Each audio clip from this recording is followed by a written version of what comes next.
Hey everybody, I'm Tom Vasel, and today we're taking a look at some more villains in the X-Men United, my ranking of them as I go from my least favorite to my favorites. So this is the second lowest video, but I want to be clear again that I'd probably play almost any villain in this set. They're fun to play against, some of them, well, less fun than others. Some of them, these are just my rankings on a personal basis. So you may or may not agree where you'd place these, and I actually love to hear about that in the comments. But let's take a look at 8 more villains. Here we go. Okay, so the first one we're going to talk about here is Lady Deathstrike. Now, if you watched my last video, I talked about Sabretooth, and I'm not a big fan of the hunted character. This one is a little bit more interesting to me than Sabretooth. I actually rank them right next to each other. But I give Lady Deathstrike a little bit more. Now, she is, I think, harder than Sabretooth. Because she gives, there's one hunted location, one hunted hero, and if that hunted hero dies, the heroes lose, and she's hunting them. I like that she comes here with Skullbuster, Pretty Boy, and Bonebreaker, and interestingly enough, these Revenge in Motion cards allow the threats to move clockwise, and bam. So they're also hunting you, which is it's kind of a unique experience. Now, there's this one here on a favorable terrain, it costs 2 movement to leave that. What makes it really deadly, though, are these cards that this says claws out. As long as it's out in the storyline, she does an extra damage with her BAM. As long as this one's in the storyline, each henchman does an extra damage. And as long as this one's there, the overflow effect also turns the latest face-up hunted hero card to storyline face down. So if you're playing this, you definitely want to play that the most experienced person at the table is playing the hunted character. So, yeah, like I said, I play this over Sabretooth, but still the hunted thing for me is really stressful, and so not as high as other villains in the game. Okay, so now the Brood Queen. The Brood Queen, oh, look at that miniature. So the Brood is kind of they're almost like alien. They infected the Earth, and all the X-Men fought them at some point. So they don't start with all their threats in play. They just start with 2 of them in play next to it. And then this is going to be a spawn point. You just put a cube in her thing. I almost wish they had, I shouldn't say almost, I wish they had brought a token for the spawn point. But the plan cards don't move the Brood Queen. They move the spawn point instead. And so you're going to place, for example, if I draw this card here, I'm going to move the spawn point 2 clockwise and place these thugs based on the spawn point. And then when a hero's KO'd, and this is the really crazy thing, because Brood Queen only starts with a low health, 1, 2, or 3. But anytime someone's KO'd, she gets 2 health, which goes above starting value. And every time there's a BAM, which there's not as many, never mind, there's a lot of them out here. Anytime there's a BAM, she gets another health and then puts a threat card in wherever the spawn point location or the next clockwise one. And if all the locations have a threat card, they're there. So you're constantly... The thing about the Brood Queen is you want to feel like you're constantly fighting a losing battle, because at the beginning you're like, oh, we got this. There's only 2 of those. But she's instantly going to drop another one. So you're essentially starting with 3 of those. As you kill them, they're going to come back. And so this is all about just constantly fighting and fighting and fighting. Meanwhile, saving civilians, hopefully enough of them, or the thugs. You're not going to do all 3 missions in this one, I don't think. You're going to do 2 of the missions. And one of those missions is definitely going to be doing these, because you have to kill these anyway. And fighting here is, you want to bring in people who can fight if you're playing the Brood Queen.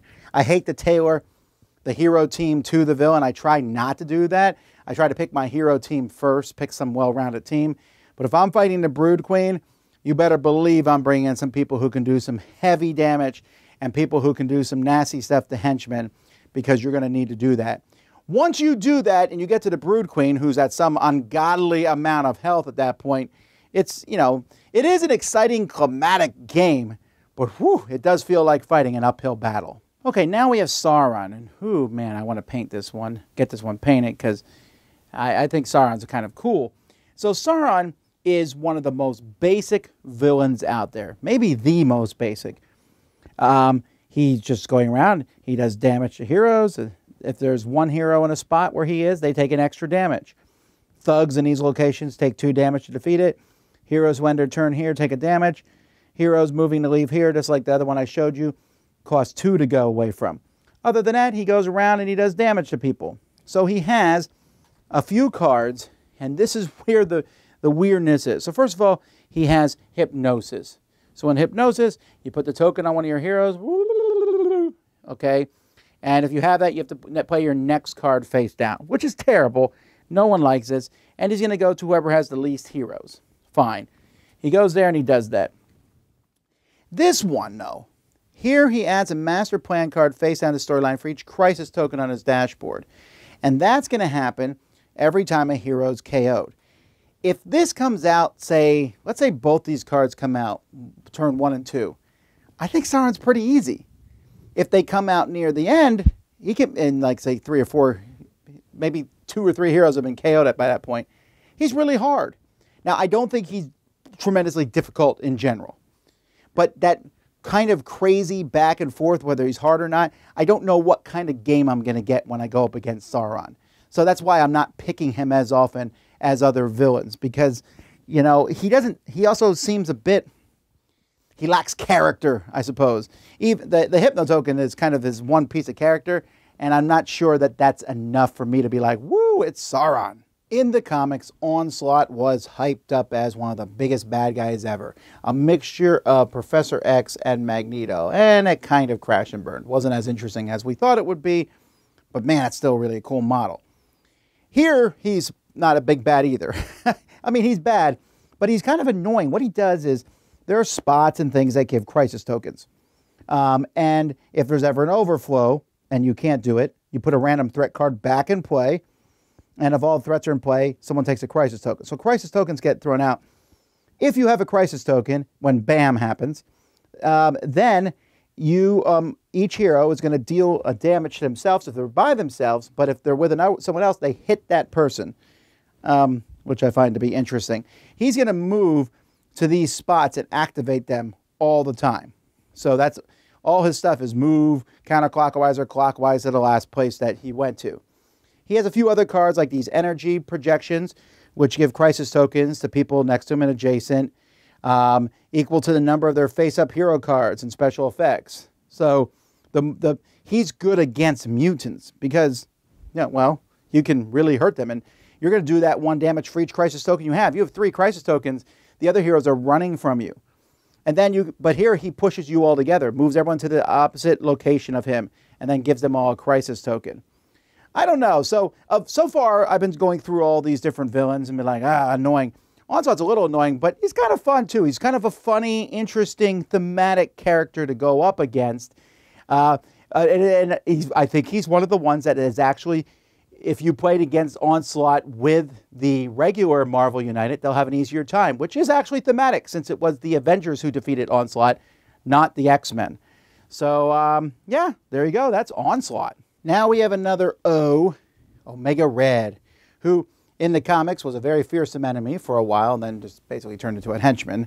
So he's interesting. He's very basic. But sometimes you want to play basic. Look at his cards. The BAMs are basically just add thugs or civilians to that location. But what he's trying to do here is hit people with crisis tokens. If there's crisis tokens on heroes, then they can only have 3 cards in their hand. And when he BAMs, someone there is going to take a crisis token, but also he's doing damage. So he's kind of doing both to you. He also has this life force absorption, where he gets 1 health for each damage dealt to heroes this turn and can go above starting value. He's a 4/6/8, so that's going to be pretty annoying. Hopefully these don't come out at the wrong time for you. And then lethal spores, which give out the crisis token, and then everyone who has crisis tokens takes damage. I don't think he's particularly innovative, which is why he's not higher in the list. But if you're looking for ye basic enemy to fight against, Omega Red is not a bad one to pick because he's using the crisis tokens. He's not bad at causing overflows to come out, and he's doing damage. He's the whole package. Magneto, the first villain most people fight in X-Men United, who also has one of the best miniatures in the game. I really like the steel beams coming out. He's also a hero, but as a villain, that's what we're talking about now. He's also a good one to start out with. First of all, he replaces the rescue civilians with the use Cerebro mission, which I like. I like this mission because you need to play 2 tokens simultaneously. So you have to play heroic and a move, action. You have to spend those 3 times to finish that mission, which isn't particularly difficult, actually. But Magneto comes with some 4 henchmen, who 3 of them show up. We'll be talking later on in these this list about them. But I like that. He's a mixture of that, and he also, if he's in these spots, the magnetic force field, he can't be damaged, although these take 4 heroic actions to get rid of. He can give heroes crisis tokens, and then they take damage equal to the number of crisis tokens. He'll cancel special effects on cards with his helmet, and people ignore damage. At the start of each villain turn, you add a civilian in a location opposite of him. Bam, he's adding thugs. He doesn't add a lot on his cards themselves. They come from things like that. And if at any moment there's no civilians on the board, the heroes straight up lose. You know what? And also, if there's an overflow, civilians turn into thugs. I don't mind playing Magneto. He's kind of fun. The reason he's lower in the list is simply I played him the most. I played more Magneto than anyone else because he was, for a while, that's all there was him and Sabretooth and Mystique, and I liked Sabretooth less than Magneto. But I think he's a good one. He's a great introduction to the game. I mentioned Omega Red, but Omega Red feels a little bit more basic compared to Magneto. Magneto kind of has like the whole thing going on. You got henchmen, you got this, and this. And so for that reason, he's pretty interesting. And like I said, the only reason he's lower on my list is because I've seen him more often than the others. So this is a whole set, the Phoenix 5. And I had to include them together. And I'll tell you why. Because you could... So basically, you can fight any one of the Phoenix 5 by themselves if you want to, although you have to play by the Phoenix 5 rules. The problem is each of these Phoenix 5, just like the comics, are not particularly interesting by themselves. It's when they're combined, you know, they have the power of the Phoenix split 5 different ways. And in the comics, when one of them got defeated by the good guys, then the Phoenix power got split evenly from that person to the other 4 until there was 1 left. When you fight these, you can fight them in any order. So you're going to fight them all in order. And so you'll take that person's threat cards and you'll place them out. And most of them are fairly basic. They have different ways of doing things. Colossus does damage.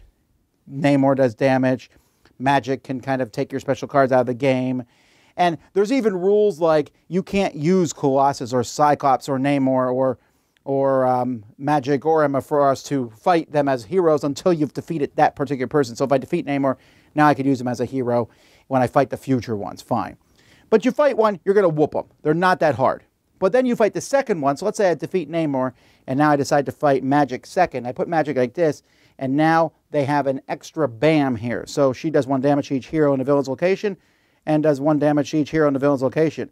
Oh, you're doing that. She's doing double damage. Not only that, you replace one of their threat cards randomly with a random Phoenix threat card. So these are, they need 3 wilds, and only wilds can be used to clear the thread. And if you start your location, you ignore an action symbol at the bottom of your cards, or do whatever the negative thing is. They're all negative, but they require 3 wilds. And then when you fight the third one, so let's say I defeat Magic, now Emma Frost comes out, and now the BAM is triple, and you're with more threat cards, until you get to the 5th one. Spoiler, I've never got past the 3rd one. And in fact, the 3rd one is their normal way to play, because if you want to play just without going through the campaign beating the 5th one, you would just play with anybody and then add 2 random people underneath it. So that's kind of interesting, and I don't mind playing through this. I don't want to play through the campaign. I'm not necessarily always in the mood to play 5 games in a row. And honestly, they're not higher on my list because if I just say, oh, I just want to play 1 game, well, I'm not like, you know what, I want to play the Phoenix 5 with Cyclops, Colossus, and Namor. That just is not as interesting to me as other villains are. So that's why they're not like in the top 10 or anything. I don't think it's a bad campaign. It works well. You also always play with the Training Hope mission, which is very similar to the Cerebro one, except this needs a move and fight 3 times. Yeah, so that's how these guys work. I think it's a cool set. I don't know. It would be one of the last ones I would buy, though. The set comes with Hope. But these villains themselves, they're interesting, but only combined with each other. Okay, so finally, in this particular section, we get to Strife, the opposite of Cable, with the funkiest helmet that they could think of in the 90s that he would wear. So his special rules are the first thug you beat each turn requires 2 attack to defeat, which, by the way, real pain in the neck. It's really hard. And he's adding lots of thugs, and if the whole thing is filled with thugs, he wins the game. If more than one location you can't add, if you're overflow, you turn all the civilians into thugs. Oh, my word. So, and he has these threats in play with the legacy virus, where you skip your draw a card step or ignore one action symbol. That is a really tough choice to make. And Strife has 3 force fields that you need to get rid of, or else he ignores 1 damage, because they're cumulative, which means he's ignoring 3 damage. You've got to take out the force fields. And then that with 3 legacy viruses, oof. But then he even has the special cards on top of it, where he's doing 2 damage each hero on his location, and he cancels special effects with his psionic mastery. So you got to be careful when you're fighting him. I've beaten him. He's tough, though. To me, all this stuff is annoying, but that first thug requiring 2, he has a unique thing, trying to turn everyone into thugs, and I kind of like that. It makes him a little interesting. So if you are in a mood to fight a bunch of thugs and, not maybe necessarily use all your special cards, again, the original Marvel United characters probably do better against him than the X-Men, because they don't have to worry about as many special abilities being canceled. The one thing that stands out when I see all these villains are, man, I really like the miniatures of this set. I mentioned Magneto. I think Onslaught is cool. Sauron is cool. The Brood is cool. Namor is cool. Yeah, he's part of the Phoenix 5 and all. But I just like how the miniatures look. And so definitely you're like, got to get these painted. But yeah, so these aren't bad. I'd play these villains, no problem. But there's villains I like even more. We'll take a look at those in the next video. Until then, I'm Tom Vasel, and you've been watching the ranking of the X-Men villains on the Dice Tower.